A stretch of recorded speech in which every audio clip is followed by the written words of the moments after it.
اعوذ باللہ من الشیطان الرجیم، بسم اللہ الرحمن الرحیم۔ دوسری بات یہ ہے کہ اخلاص کیسے پیدا ہو، بے غرض محبت کیسے پیدا ہو۔ مقصد کے شعور سے جتنا زیادہ مقصد کا شعور پیدا کرتے چلے جائیں، جیسے رسول اللہ صلی اللہ علیہ وسلم کے حوالے سے ہم نے دیکھا تو یہ اخلاق پیدا کرنے کا طریقہ ہے۔ ہم اسوہ حسنہ کو پڑھیں، نبیوں کے جو واقعات قرآن میں بتائے گئے ہیں، ان میں ایک ہی چیز رب العزت نے بتائی ہے جس سے ہم نے انہیں خالص کر رکھا ہے تھا۔ وہ کیا چیز تھی؟ ذکر الدار، آخرت کی یاد سے انسان خالص ہوتا ہے، اپنے انجام کو سامنے رکھنے سے انسان خالص ہوتا ہے۔ ایک بات پوچھنی ہے، آپ کے اندر کوئی جذبہ ہوتا ہے، آپ کچھ کرنا بھی چاہ رہے ہوتے ہیں، کر بھی سکتے ہیں، لیکن آپ کو لگتا ہے جو کچھ آپ کرنا چاہتے ہیں وہ کر نہیں پا رہے، پھر آپ کو لگتا ہے اندر ہی اندر جنگ کی سی ایک کیفیت ہونے لگتی ہے۔ علامہ اقبال فرماتے ہیں، تم یہ بادے مخالف سے نہ گھبرائے عقاب، یہ تو چلتی ہے تجھے اونچا اڑانے کے لیے۔ انسان کرنا چاہتا ہے اور کر نہیں پاتا، اس کا یہ مطلب ہے ماحول مخالف ہے۔ ماحول کی یہ مخالفت تو اللہ کی رحمت ہے، اگر یہ مخالفت نہ ہو تو انسان آگے ہی نہ جائے۔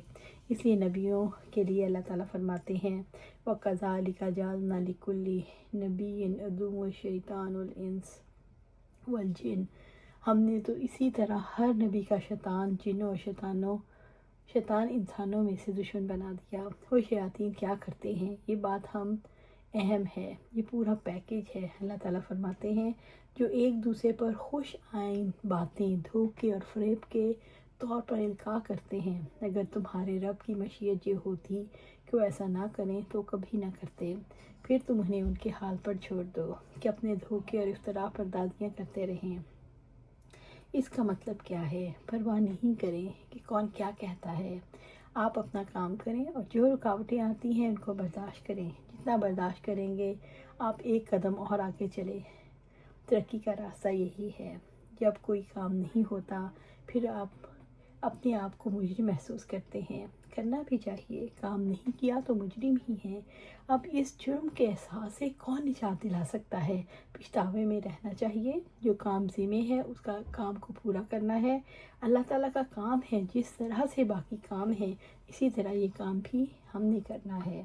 رسول اللہ صلی اللہ علیہ وسلم جو کام کیے ہیں، جی چاہتا ہے یہی اپنا لیں، یعنی گھر میں دل نہیں لگتا جیسے پہلے لگتا تھا، جی چاہتا ہے اسلام کی دعوت ہم ہر طرف پھیلا دیں، کیسے مینیج کریں۔ پہلی بات یہ ہے، اپنے سامنے رسول اللہ صلی اللہ علیہ وسلم کی مینجمنٹ کو رکھیں، بہت سارے معاملات آسان ہو جائیں گے۔ جیسے میں سوچتی ہوں، آپ صلی اللہ علیہ وسلم کی زندگی کا کون سا بوجھ اللہ تعالیٰ نے اتارا؟ اللہ تعالیٰ نے شرح صدر عطا کی، تو آپ صلی اللہ علیہ وسلم کی زندگی میں بہت بڑی تبدیلی آئی۔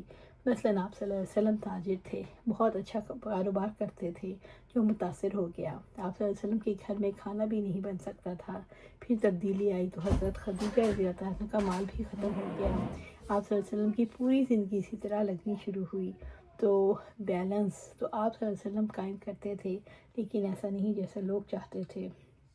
سارا وقت دنیا کے کاموں میں، اسی کو لوگ توازن قرار دیتے ہیں، لیکن اصلاً یہ دیکھنا ہے کرنے والے کون سے ہیں اور کس حد تک کرنے ہیں۔ جو اپنے فرائض ہیں وہ پہلے انجام دینے ہیں، لیکن فرائض میں یہ لازم نہیں کہ آپ 10 کھانے روزانہ بنائیں یا آپ اسی طرح کی بے مقصد بے فائدہ سرگرمیوں میں مصروف رہیں تو کام نہیں ہوگا۔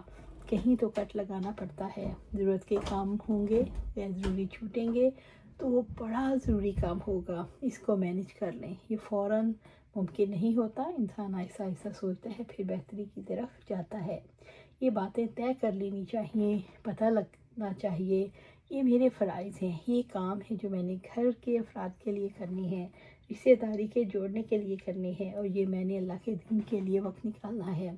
سارے ملنے والوں کو معلوم ہونا چاہیے یہ میرے اوقات کار ہیں، ان کو دکھ سکھ میں شریک ہوں، آنا جانا بھی جاری رکھیں، کچھ عرصے تک حالات معمول پر آ جائیں گے انشاءاللہ تعالیٰ۔ شروع میں مشکل ہوگی، ابتدا میں آندھی کی شدت ہوتی ہے تو ماحول بے ترتیب ہو جاتا ہے، لیکن پھر ٹھیک ہو جاتا ہے۔ ظاہر ہے زندگی کی روٹین میں تبدیلی آنا کوئی چھوٹی بات نہیں۔